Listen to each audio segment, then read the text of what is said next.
What's going on, guys? B Scott here with you on today's show. We got your wide receiver sit starts heading in to week number 13. Obviously, we're getting that much closer to the fantasy championships and closer to those playoffs. We got to get W's, plain and simple. So keep it locked and loaded right here at the first four downs.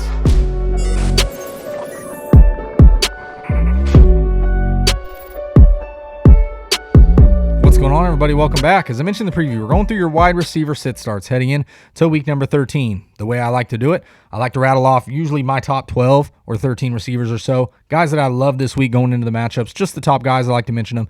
Then I like to mention some flex type options, guys that if you're on the fence with starting as your wide receiver 3 or flex, I give a couple guys that I love. And then obviously I have some guys that I would be sitting heading into the week. So before we get to today's content, don't forget, like the video, subscribe, share, thumb bell, all that good stuff, and then comment. If there's a receiver I don't talk about, because I'm not going to talk about all of them, there's just too many, drop in the comment section. I'll be glad to give you my advice. Start, sit, pick 2, pick 3, whatever situation you're in, drop in the comment section. I'll be glad to give you, to my best knowledge, heading in to week number 13 to hopefully get you that victory. So let's start with your must-start receivers, guys that I just absolutely love, and guys that you're setting and forgetting no matter what anyway.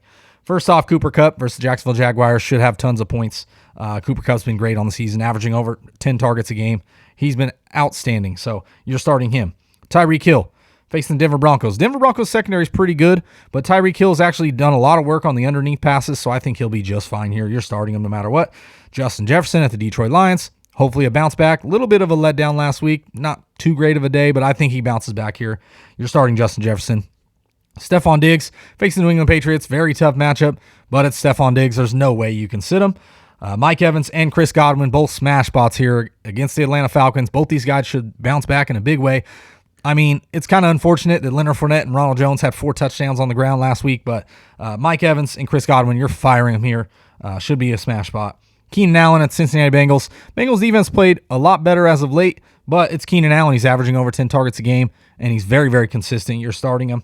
Marquise Brown at the Pittsburgh Steelers. Hopefully he can bounce back and get back to catching some touchdowns. This is a good spot here. Pittsburgh secondary's really struggled over the last few weeks, and the defense, could be without TJ Watt this week, so that's something to monitor.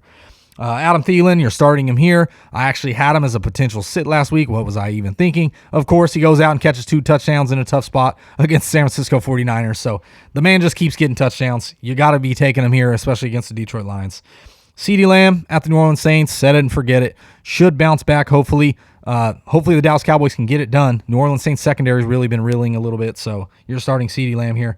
Terry McLaurin, kind of a tough spot, but I would be firing him here. He hasn't really put it together over the last couple weeks, especially with the consistency, but just the boom upside, you got to be playing him.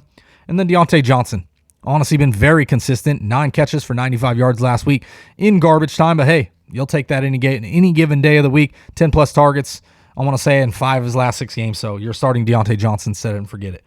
Now on to some guys that I like as potential flex options. Really, I like to try and stay away from the middle guys that are going to be on the fence for your wide receiver 2, 3s. Yeah, you can drop that in the comment section if you have any questions. But I like to mention and talk about some guys in a little bit deeper formats that you possibly got to be starting in hopeful boom potential to games. So first off, Hunter Renfrow facing the Washington football team. It's a good spot. Coming off a career day, 134 receiving yards, 9 targets, 8 catches. And like I said, Washington football team, they're not very good. The secondary isn't anyway. 4th most fantasy points to the wide receiver position. They're tied for 3rd with 14 touchdowns allowed to wide receivers. They've given up the 4th most receptions, so that bodes well, especially for Hunter Renfrow, who averages 8 or 9 targets a game.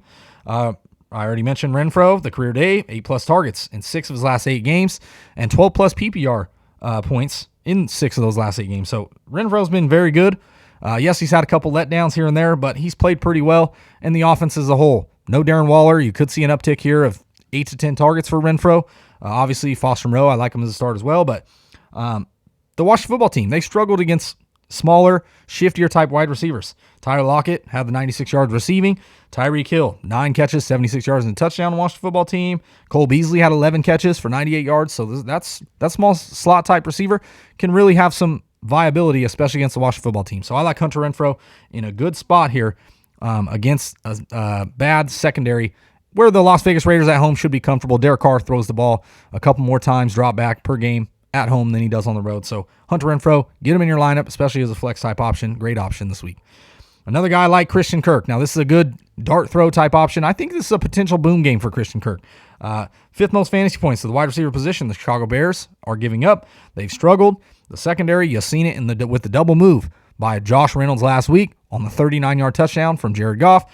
So Christian Kirk, I could see a big play here. And with the return of Kyler Murray, hopefully, and the return of DeAndre Hopkins, it should bode well for Christian Kirk's outlook. So for me, I like him as a good dart throw type option, a guy that could be boom or bust. He's actually been a little more consistent this year than in recent past, but he still hasn't put it together on a weekly basis, but he has that boom potential for one or two big play touchdowns. So I like Christian Kirk as a good flyer type option here. It's just a good spot. So another guy that I like is, once again, a flex type option, Van Jefferson. He's facing the Jacksonville Jaguars. You've seen it. He had a 79-yard touchdown against the Green Bay Packers last week. Jacksonville has allowed the fifth most receptions to the wide receiver position. They've allowed 7 wide receivers to eclipse the 100-yard mark.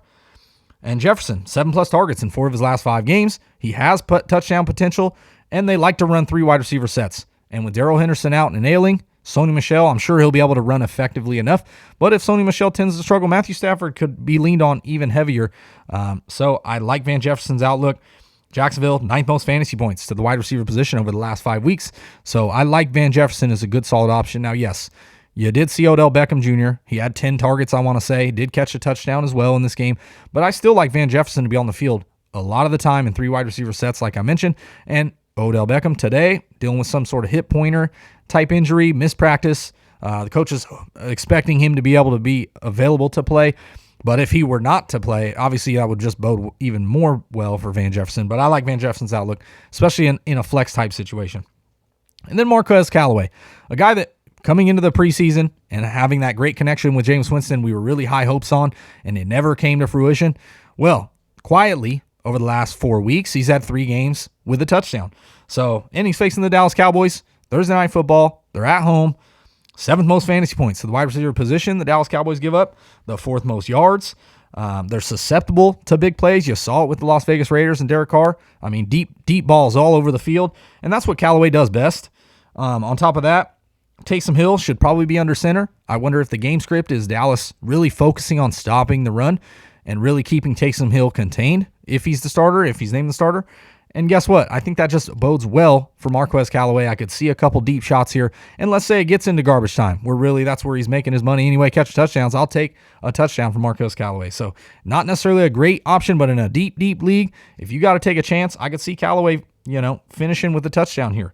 4+ targets, 7 straight games. And once again, I mentioned, could see the negative game script. So in a deep league, Marquez Callaway could be a dart throw option, if you're really struggling at the wide receiver position. So let's talk about some sits, wide receivers that I don't love the outlook for this week.